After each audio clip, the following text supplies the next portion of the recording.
Assalamualaikum everyone. Gawin niyo ito sa manok, breast manok. Paniguradong masarap siya. Pagkain ito ng alaga ko. Panoorin niyo lang.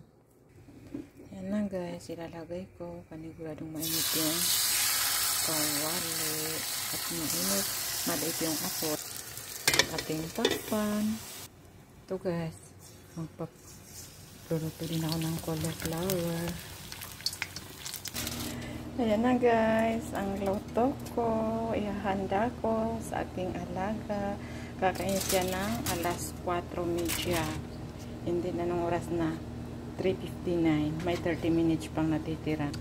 Ayan yung kasama niya guys. Yan.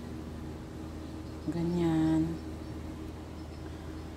Katang isip ko yung mga guys kasi ang gusto ni mama patatas at saka manok haluin lang, lagyan ng seasoning, hindi tapos na siyempre yun yung kinain namin nung isang araw. Nag-isip ako ng lulutuin para may maipakita sa inyo. Hanggang dyan na lang po. Thank you for watching. God bless all.